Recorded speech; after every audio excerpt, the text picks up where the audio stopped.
দলটা খুব কষ্ট করে এনেছিলাম, সিপিএমকে তাড়িয়েছিলাম। তার দলটা কি করে চলে গেল, কার জন্য চলে গেল?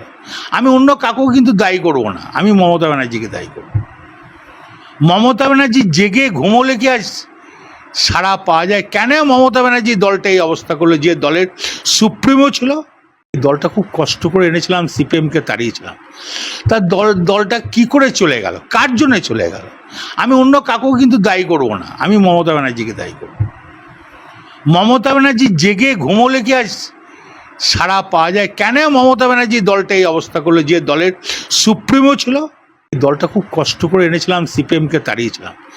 তার দলটা কি করে চলে গেল, কার জন্য চলে গেল? আমি অন্য কাউকেও কিন্তু দায়ী করব না, আমি মমতা ব্যানার্জিকে দায়ী করব। মমতা ব্যানার্জি জেগে ঘুমোলে কি আজ সাড়া পাওয়া যায়? কেন মমতা ব্যানার্জি দলটা এই অবস্থা করলো? যে দলের সুপ্রিমো ছিল।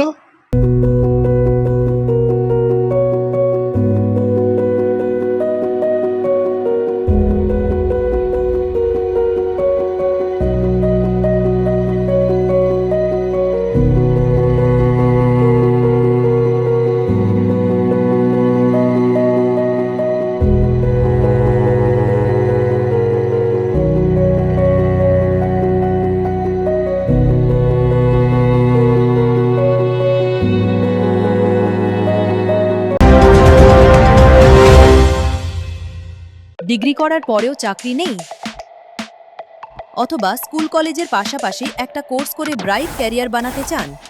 মাল্টিমিডিয়া ইন্ডাস্ট্রিতে রয়েছে প্রচুর ভ্যাকেন্সি ও ভালো ক্যারিয়ার বানানোর সুযোগ।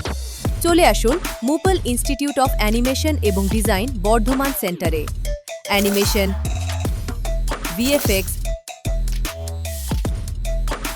Graphics design, video editing, digital মার্কেটিংয়ের মতো কোর্স করুন।